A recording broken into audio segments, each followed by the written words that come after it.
Legend tells us that the gods created and destroyed the world 4 times.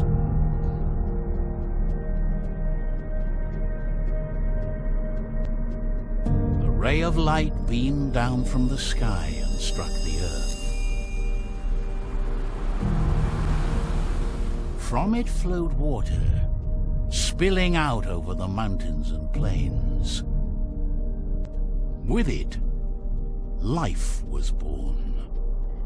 After their intervention, the gods observed how this life expanded. Patiently, they watched its evolution and development. Trees spread over the arid earth, and the sky, previously grey and roiled by endless storms, turned calm.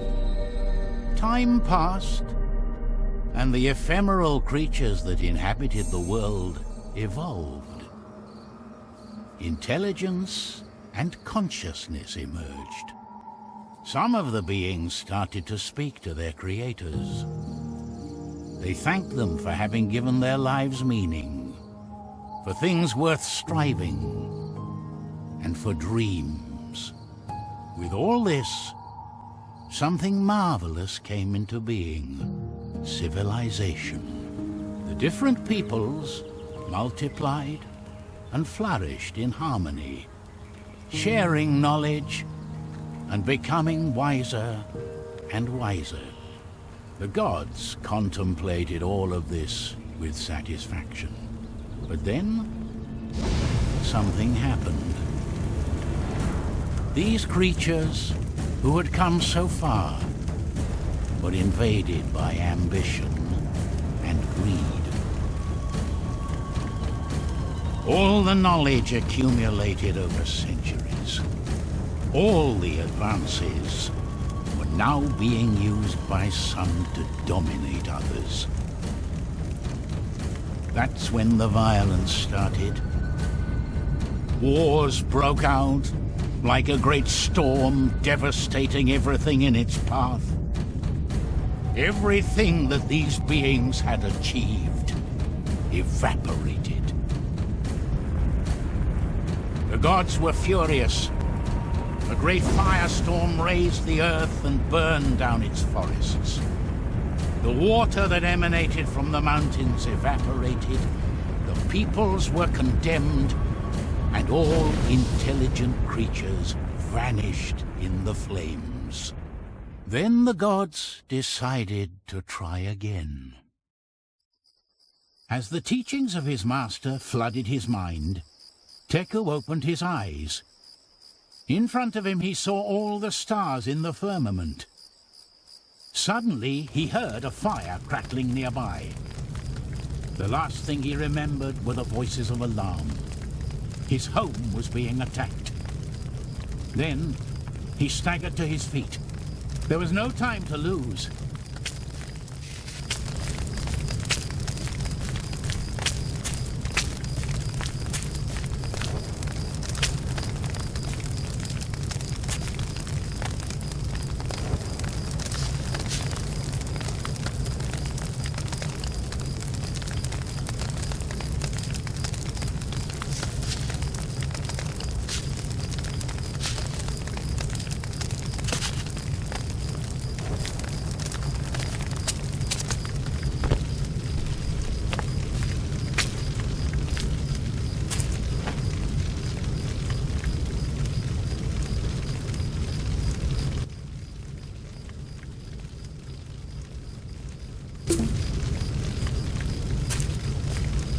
Teku couldn't go on. It was too dark.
か。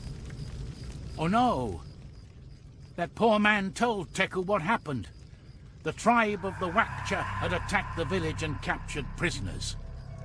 One of them was Yaka, the tribe's shaman. He had to do something. いいでよ、後継長。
Before going into the forest, Teku looked back one last time.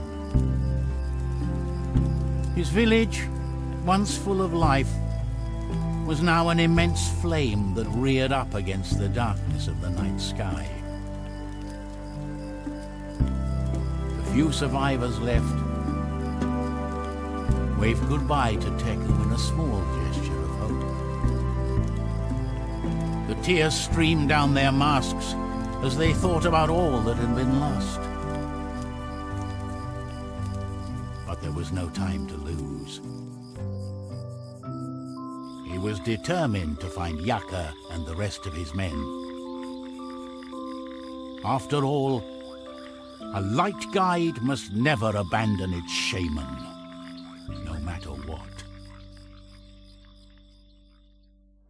After 3 hours of crossing the forest, as he followed the trail of the Wakchas, the first rays of sun started to filter through the branches of the trees. When he emerged from the thicket, Teku stopped at the foot of a cliff. The captor's trail ended there. There was a large marsh down below, and a few bonfires dotted the landscape. It could be them.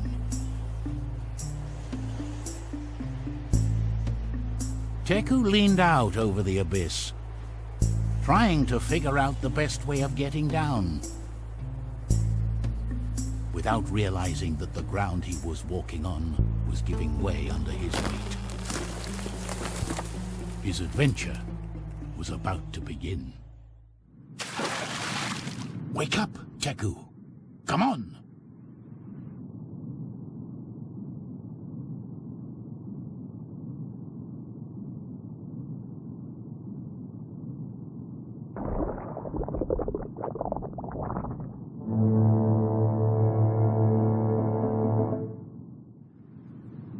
Wake up, Teku! Come on!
Teku observed the gigantic carved rock.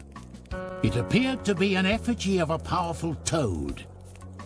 It must represent somebody important.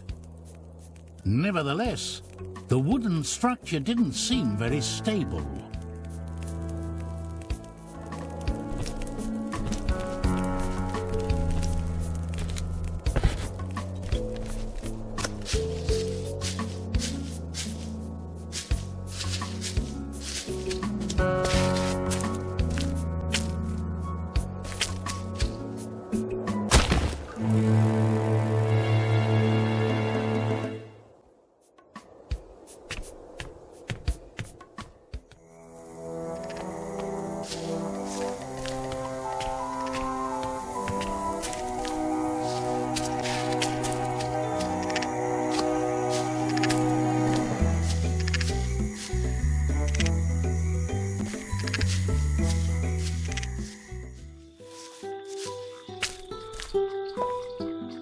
He had heard stories about those platforms. The ancients used them to travel rapidly to distant places. But to use it, he needed his candle to be burning.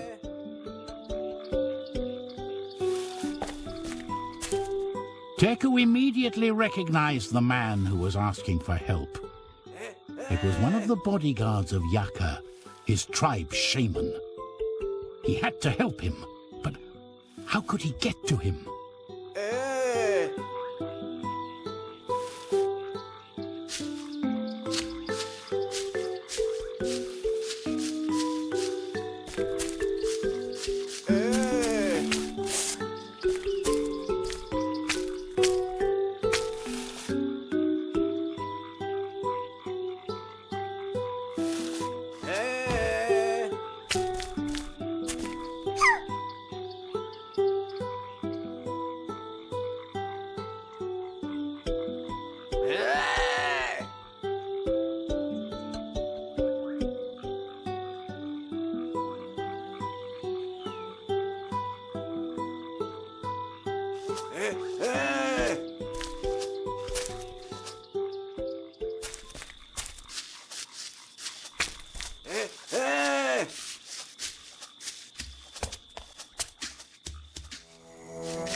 Teku observed the gigantic carved rock.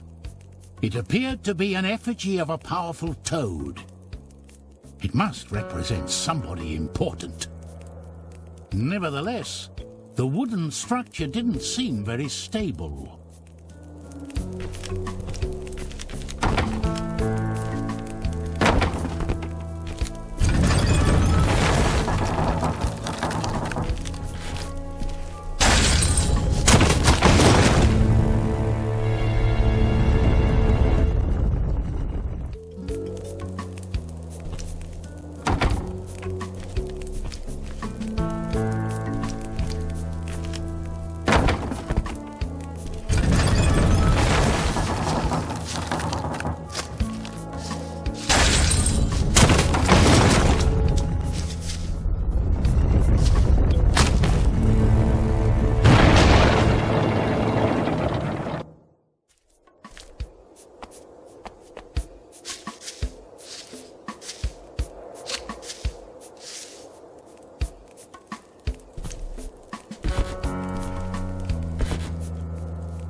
A large symbol painted in green was hidden behind the enormous rock.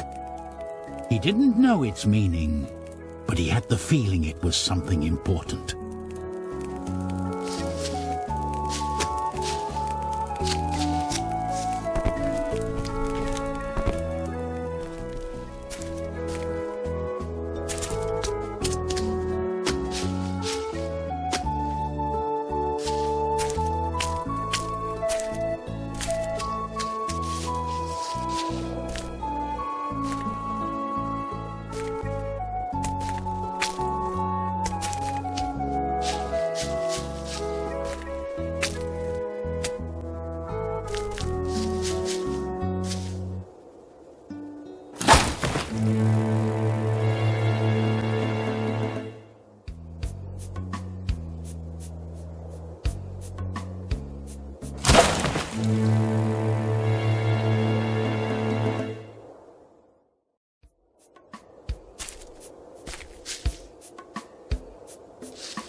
He wasn't aware of it yet, but Teku had the solution right in front of his eyes.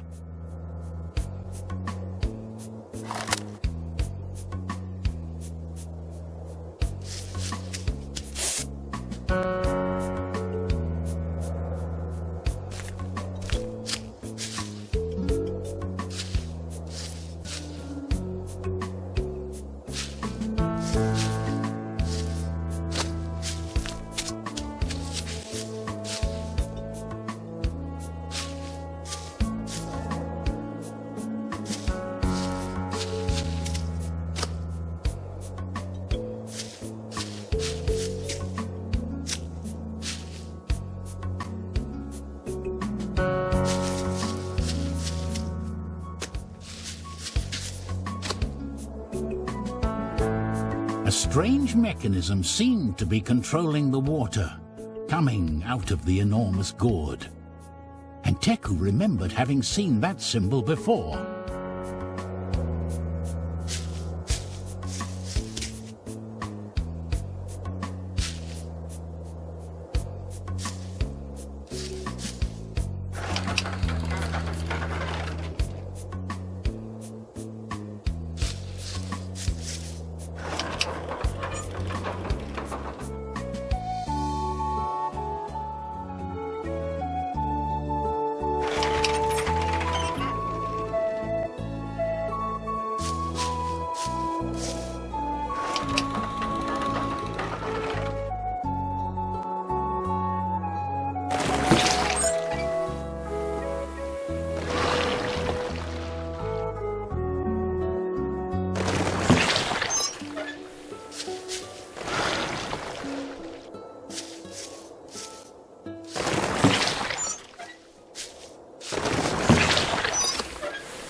It was a Wakcha warrior, but unfortunately there was no trace of the shaman. It's possible that the main group had gone on ahead. He had to be careful. They were very dangerous.